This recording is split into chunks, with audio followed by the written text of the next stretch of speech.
Marc, le savant fou catholique qui a changé l'histoire, en y entrant par erreur, Marc, un scientifique brillant, quoiqu'un peu allumé, avait une passion dévorante, la foi. Et pas une foi discrète ou mesurée, non, une foi à l'ancienne, avec silice, prière de 9 heures et un abonnement à la version premium de tous les évangiles. Mais Marc n'était pas qu'un fervent catholique, il était aussi persuadé que Jésus avait besoin d'aide. Pourquoi ? Parce qu'à ses yeux, l'humanité avait totalement foiré l'interprétation des enseignements divins. Un soir, après une énième messe où il s'était énervé en silence sur le prêtre qui avait osé dire que peut-être Jésus aimait le vin plus qu'il n'y paraissait, Marc a eu une idée. Et s'il remontait le temps pour rencontrer Jésus en personne, avec ses connaissances scientifiques et religieuses, il pourrait conseiller le Messie et l'aider à éviter les ambiguïtés historiques. Après 2 ans de travail acharné dans un laboratoire plus bricolé qu'efficace, Marc a inventé une machine à remonter le temps. Une sorte de confessionnal en cuivre, agrémenté de lumières clignotantes qui rappelait vaguement un sapin de Noël. Avec des plans griffonnés sur des serviettes de table et un vieux tournevis comme unique outil, il déclara fièrement « Je vais sauver l'humanité en sauvant son sauveur ». Marc programma l'engin pour l'an 30 après UDJC, Jérusalem. Les sandales aux pieds, la robe ample bien ajustée, il s'assura que sa Bible l'accompagnait. Il appuya sur le bouton rouge et atterrit dans un tas de fumier au milieu d'un marché bruyant. Après avoir évité un âne particulièrement hargneux et demandé son chemin à une vendeuse de dattes, Marc finit par trouver un menuisier grincheux aux cheveux poivre et sel.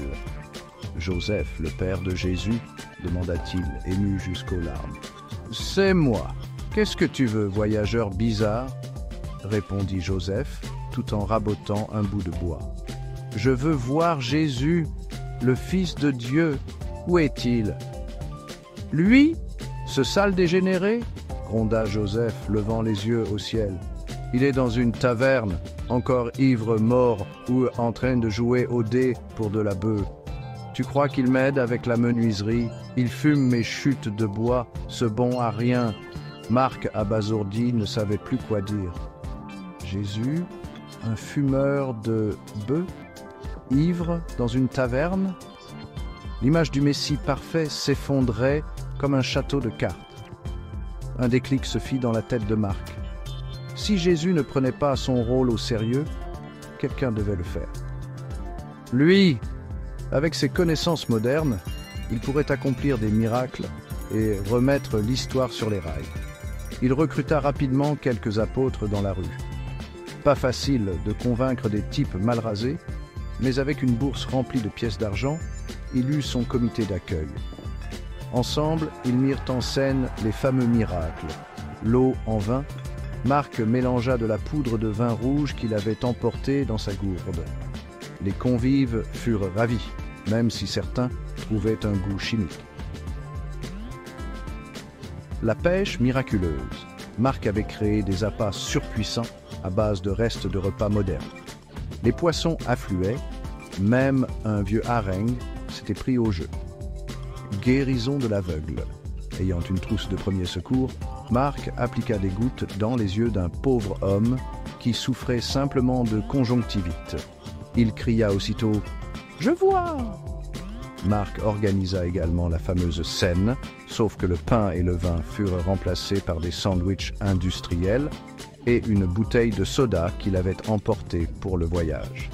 Ses apôtres ne comprirent rien à son discours sur l'avenir de l'humanité, mais ils hochèrent la tête avec enthousiasme.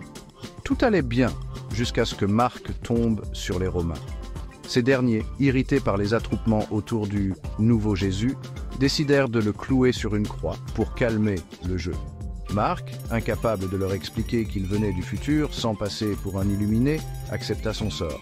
En 2044, les chercheurs découvrirent que sans l'intervention de Marc dans le passé, l'histoire de Jésus n'aurait jamais existé.